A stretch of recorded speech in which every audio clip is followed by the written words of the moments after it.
Jujutsu Kaisen chapter 250। Utah ओकुत्सु ने जितनी भी टेक्निक कॉपी की हैं वो उनमें से किसी भी एक को अपने डोमेन के शेयर इफेक्ट पर लगा सकता है और उसकी बाकी सारी कस्ट टेक्निक कटानास की फॉर्म में उसके डोमेन में बिखरी पड़ी हैं।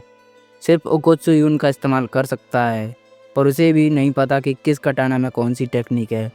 जब तक वो एक कटाना को पकड़ नहीं लेता उसे ये नहीं पता चलता कि उस कटाना के अंदर कौन सी टेक्निक है। वो किसी भी कटाना को बस एक ही बार इस्तेमाल कर सकता है, पर उनके नंबर्स इनफाइनाइट हैं। यूटा ध्रुव की कस्ट टेक्निक का इस्तेमाल करता है। जब ही यूजी भी सुकना के ऊपर हमला करता है और ऊपर से रिका उसके ऊपर पंच करने की कोशिश करती है, पर सुकना इसे डॉज कर देता है। जब ही सुकना को पीछे से चोट लगती है, सुकना सोचता है एक ऐसी टेक्निक जो कि शिकिगामी के पाथ को एक बैरियर बना देती है। पीछे से यूटा हवा में उड़ रहा था। वो ऊरो की कस्ट टेक्निक का इस्तेमाल करके आसमान को पकड़ लेता है। सुकना सोचता है गोजो से लड़ने के बाद मैं सिर्फ डोमेन का इस्तेमाल नहीं कर सकता, बल्कि मेरी रिवर्स कस्ट टेक्निक भी काफ़ी वीक हो चुकी है। इस वक्त मेरी टोटल कस्ट एनर्जी शायद उस कस्ट बच्चे के जितनी ही है। ऊपर से होलो बेकर बास्केट का इस्तेमाल करते हुए मैं दुनिया को काटने वाला डिसमेंटल का भी इस्तेमाल नहीं कर सकता। और ऊपर से रिका यूजी को सुकना की तरफ फेंक देती है। उसी पल यूटा भी हमला करता है। यूजी सुकना के हाथ को पकड़ लेता है। सुकना सोचता है ये वही लॉजिक है जो कि उस पैच फेस कर्स स्प्लिट पर हमला करने के लिए इस्तेमाल कर रहा था। वो उसे सेंस कर सकता है। वो फुशिगुरो मेगुमी और मेरे सोल के बैरियर के बीच में हमला कर रहा है। वो फुशिगुरो मेगुमी की सोल को उठा रहा है, जो कि बात के बाद डूब चुकी थी, जिससे मेरे और उस बॉडी के बीच के हार्मनी डिस्टर्ब हो रही हैं। जब ये बच्चा मेरे ऊपर हमला करता है तो मेरी कस्ट एनर्जी आउटपुट कम हो जाती है और इस बॉडी पर मेरा कंट्रोल और कमज़ोर हो जाता है। वो ऐसा ही हमला करता रहेंगे जब तक मैं होलो बेकर बास्केट का इस्तेमाल करना ना छोड़ दूं। जिसके बाद आएगा असली रिस्क।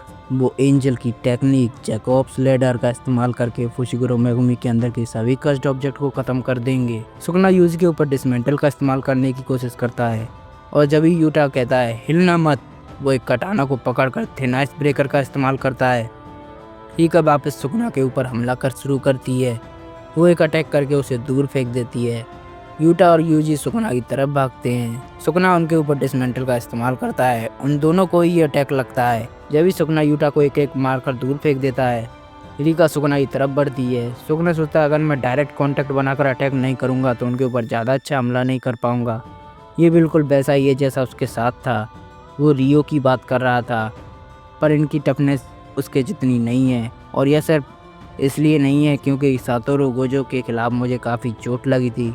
जुजुत्सु आई के सभी सॉर्सर के पास बहुत ही ज़्यादा टाइट डिफेंस है, और फिर भी उस बच्चे की रिवर्स कस्ट टेक्निक और यह डोमेन भी है। सोलेट इफेक्ट सिर्फ मेरे ऊपर ही अप्लाई हो रहा है। क्या वो शुरुआत से ऐसा कर सकता था? ऐसा करने के लिए बहुत ही अच्छी बैरियर टेक्निक चाहिए होती है। सुकना कहता है आखिर तुम लोगों ने इस आखिरी महीने में क्या किया? यूजी कहता है मेहनत और डिटर्मिनेशन, पर उसी के साथ यूटा भी कहता है हमने चीटिंग की। यूटा कहता है अगर गोजो सेंसे के खिलाफ उसे इतनी चोट नहीं लगी होती तो वो हमें आराम से हरा देता। इस वक्त हम सबसे स्ट्रॉन्गेस्ट सोर्सर से लड़ रहे हैं। मैं सोचना भी नहीं चाहता कि क्या होगा अगर हम उसे नहीं रोक पाए। यूटा वापस से कटाना से हमला शुरू करता है। अब की बार वो उस मांगाका की कस्ट टेक्निक का इस्तेमाल कर रहा था।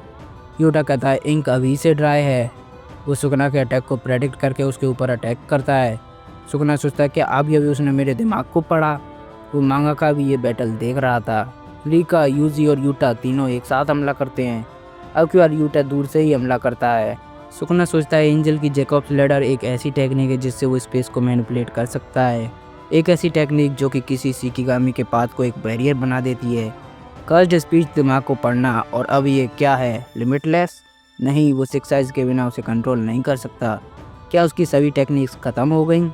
यूटा सोचता है यहाँ तक कि सुकना भी सरप्राइज हो जाएगा अगर हम उसके ऊपर ऐसी कस्ट टेक्निक का इस्तेमाल करें जो किसी ने ना की हो। इसका मतलब ज़रूर यही है वो टेक्निक। वो स्पेस को मैनिपुलेट करके उसके ऊपर अपनी कटाना से अटैक करता है, पर सुकना उसकी कटाना को पकड़ लेता है। जब ही यूटा कहता है क्लीव, सुकना के ऊपर क्लीव का इस्तेमाल हुआ था। वो सोचता है क्या ये मेरी सुकना के खिलाफ उसी के दांतों का इस्तेमाल हुआ था, और ये चैप्टर यहीं पे ख़त्म हो जाता है। तो मिलते हैं नेक्स्ट चैप्टर में, तब तक के लिए टाटा बाय बाय।